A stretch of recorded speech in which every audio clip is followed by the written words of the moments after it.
तो दोस्तों आप इन्हें तो जानते ही हैं, ये हैं टर्की उर्फ ऑटोमन एम्पायर के जिल्ले इलाही मिस्टर एर्दोआन, रजब तैयब एर्दोआन। ये दरअसल अपनी वायुसेना के लिए TFX नाम का एक फाइटर प्रोग्राम चलवा रहे हैं, जो कि 5th जनरेशन का एयरक्राफ्ट बनाने वाला है। ये पहले F-35 के प्रोग्राम में शामिल थे, लेकिन फिर बाद में इन्हें निकाल दिया गया क्योंकि रशिया से इन्होंने खरीदे हैं S-400। उसके बाद इन्होंने अपने स्वदेशी कार्यक्रम में और तेजी लाई और बताया जा रहा है कि एमका की टाइमलाइन को लगभग मैच कर लिया है।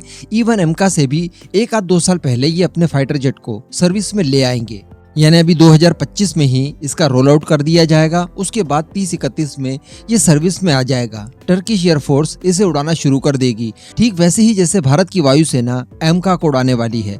लेकिन हम सभी लोग जानते हैं कि ये जो ऑटोमन एम्पायर के जिल्ले इलाही हैं, ये अपना एक खुद का पर्सनल नेटो बनाना चाहते हैं, एक ऐसा ग्रुप बनाना चाहते हैं जो कि इनका हर कदम पर साथ दे। इसके लिए ये अभी दूसरे देशों का साथ दे रहे हैं और सारे कट्टर देशों का एक नेक्सस बनाना चाहते हैं, जिसमें पाकिस्तान सबसे अव्वल नंबर पर आता है। ऑब्वियसली उसके पास न्यूक्लियर वेपन्स हैं।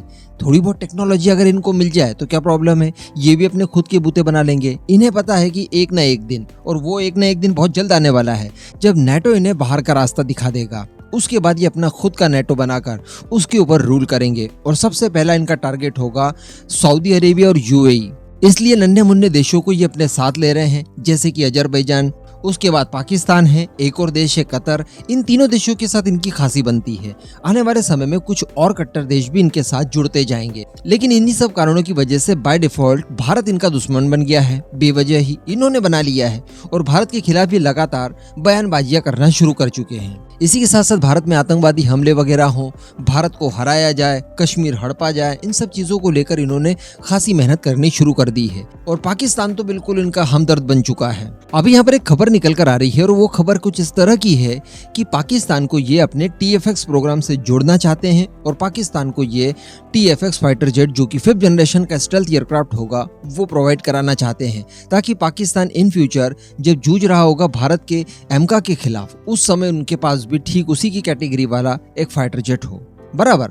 अब पाकिस्तान के लिए ये खबर कोई छोटी मोटी तो है नहीं। पूरा पाकिस्तानी मीडिया बौखला गया कि यार हमारे पास भी भारत के लगभग साथ ही फाइटर जेट आ जाएगा, वो भी 5th जनरेशन वाला, बिल्कुल एडवांस टेक्नोलॉजी वाला, जिसकी कल्पना ये लोग नहीं कर सकते। हालांकि पाकिस्तान अपने खुद के दम पर भी एक फाइटर जेट बनाने की बात करता है, जिसका नाम है अज़्म। ये कोई रूहानी तैयारा वगैरह सुना जाता है कि है वो, और 5th जनरेशन का ही होने वाला है, लेकिन अब वो कब बनेगा वो उसकी गारंटी नहीं है। तो इससे अच्छा ये रहेगा कि कोई ब्रदरहुड वाला ही इन्हें वो प्रोवाइड करा दे, जिसके लिए टर्की ने हामी भर दी है कि भैया हम बना रहे हैं, आपको बनाने की चिंता है नहीं, भारत के खिलाफ हमारे फाइटर जेट का इस्तेमाल कीजिए, आपकी वायुसेना के लिए TFX ही खरीदिएगा। ये सारी बातें निकल कर आ गई। अब इसके बाद भारत का मीडिया भी बौखला गया। भारत के मीडिया ने भी इसको लेकर इतनी सारी बातें कर दी और इतनी सारी हवा बना दी मानो TFX पाकिस्तान को मिल गया है और उसने 1-2 भारत के एमका शॉट डाउन भी कर दिए हैं। जी हाँ, कुछ इसी तरह का माहौल आपको देखने के लिए मिलेगा। लेकिन थंबनेल पर भी आपने बट देखा होगा। बट मैंने क्यों लिखा, इसके पीछे कुछ कंडीशंस हैं। वो कंडीशन के ऊपर चर्चा करना बहुत ज्यादा जरूरी है। तो चलिए एक के बाद एक करते हैं। सबसे पहली बात कि आपने कुछ ही समय पहले देखा कि भारत की तरफ से एमका को डेवलप करने के लिए केवल 2 टेक्नोलॉजी डेमोन्स्ट्रेटर बनाने के लिए 15,000 करोड़ की डिमांड की गई गवर्नमेंट से। यानी इसमें बहुत खर्चा आता है। 5th जनरेशन का एयरक्राफ्ट बना लेना आसान नहीं है, जबकि मैक्सिमम टेक्नोलॉजीज हम लोग पहले डेवलप कर चुके हैं। तो ठीक इसी तरह का कुछ खर्च वगैरह टर्की में भी आएगा। अभी टर्की की GDP की बात की जाए, वहाँ की करेंसी की बात की जाए, तो वो पहले की तुलना में बिल्कुल जमीन पर आ चुकी है। ऐतिहासिक गिरावट जिसमें दर्ज की गई है। तो ऐसी परिस्थिति में टर्की को अपना ये प्रोग्राम खुद के बूते एकदम एंड तक ले जाना काफी ज्यादा मुश्किल दिखाई दे रहा है। लेकिन इस तरह के देशों का कोई भरोसा नहीं। पाकिस्तान का एग्जाम्पल हमने देखा, वहाँ का प्रधानमंत्री बोलता है कि घास की रोटी खा लेंगे पाकिस्तानी, लेकिन एटम बम जरूर बनाएंगे। याद है ना आपको? तो इस तरह के देश कुछ भी कर सकते हैं, लेकिन हथियारों के ऊपर खर्च करना बिल्कुल कम नहीं करते हैं। तो शायद टर्की भी अपना 5th जनरेशन का एयरक्राफ्ट बना लेगा, लेकिन फिर भी उससे थोड़ी बहुत मदद की आवश्यकता है। और वो मदद किस फील्ड में चाहिए? तो वो मदद चाहिए पैसों के फील्ड में। तो इसीलिए टर्की की तरफ से 2 ऑफर्स दिए गए, एक पाकिस्तान को और एक अजरबैजान को। पहले अजरबैजान की बात कर ली जाए तो अजरबैजान को ये कहा कि देखिए आप TFX प्रोग्राम में शामिल हो जाइए और इसके लिए $850 मिलियन के लगभग आप इस प्रोग्राम के लिए फंडिंग कीजिए।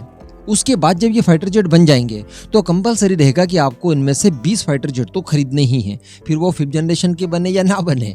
अभी तो हम लोग 5th जनरेशन का ही बना रहे हैं, आपको 20 की संख्या में खरीदना ही होगा। इसके बाद पाकिस्तान की बारी। तो पाकिस्तान को ये कहा कि आप $2.1 बिलियन, जी हाँ, $2.1 अरब। आप इस प्रोग्राम को फंडिंग कीजिए, उसके बाद इस प्रोग्राम से जुड़ जाइए और जब ये प्रोग्राम बनकर तैयार हो जाएगा उसके बाद 60 के नंबर्स में आपको TFX खरीदने पड़ेंगे।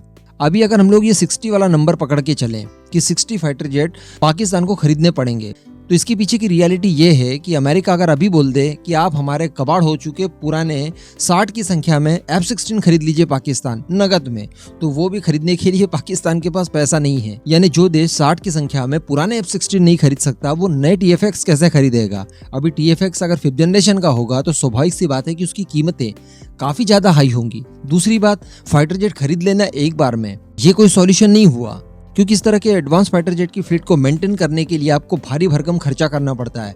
आप चाहे झोपड़ी में रह रहे हो लेकिन इन फाइटर जेट के लिए आलीशान टाइप के हैंगर्स आपको बनाने पड़ते हैं। इसकी स्टेल्थ कोटिंग खराब होती रहती है, इसके दूसरे जो कंपोनेंट्स है वो जल्दी खराब होते रहते हैं, उन्हें प्रॉपर मेंटेन करके रखना पड़ता है, एयर कंडीशनिंग की सुविधा देनी पड़ती है एंड बहुत सारी चीजें निकल कर सामने आती है। उसके बाद ये ट्विन इंजन है, अभी तक पाकिस्तान ने कोई भी ट्विन इंजन फाइटर जेट इस्तेमाल नहीं किया है, तो यहाँ पर खर्चा लगभग डबल हो जाएगा पुराने वाले की तुलना में। जो फ्लाइट कॉस्ट पर आवर आने वाला है वो किसी सिंगल इंजन फाइटर जेट की तुलना में 2 गुना होगा।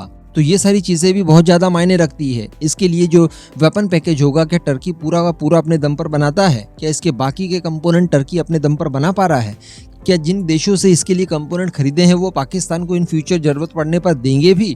तो कई सारी चीजें बीच में निकलकर सामने आती है। अभी तो इस प्रोग्राम से जुड़ने के लिए पाकिस्तान $2.1 बिलियन देगा कहां से, और 60 की संख्या में TFX खरीदेगा कैसे। टर्की की भी इतनी हैसियत नहीं बाकी है कि वो उधार में सब कुछ कर लेगा। कि आप इस प्रोग्राम में भी उधार में जुड़ जाइए और उधार में ही फाइटर जेट ले लीजिए, क्योंकि पाकिस्तान का इस समय ऐसे ही चल रहा है।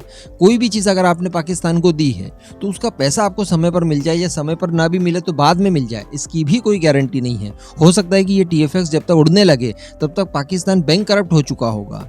तो कहने का मतलब स्थिति मैंने आपको साफ कर दी, पाकिस्तान को बिल्कुल TFX मिल सकता है एमका की टक्कर में, एमका ही जैसा, लेकिन क्या पाकिस्तान उसे खरीद सकता है? इस प्रोग्राम में जुड़ने या फिर इस फाइटर जेट को एक्वायर करने की हैसियत उसके अंदर है, या अगर है भी तो इन्हें बाद में मेंटेन कर पाएगा?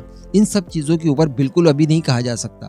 तो अगर पाकिस्तान ये खरीद लेता है तो अच्छी बात है, खरीद लीजिए। हमारे पास बराक 8 है, हमारे पास S-400 है, हम लोग उसी से स्वागत कर देंगे। और अगर नहीं खरीद पा रहा है तो कोई प्रॉब्लम है ही नहीं, एमका अंदर आके डांस करेगा। इस पूरे मुद्दे पर अब आपका क्या मानना है नीचे कमेंट करके जरूर बताइएगा।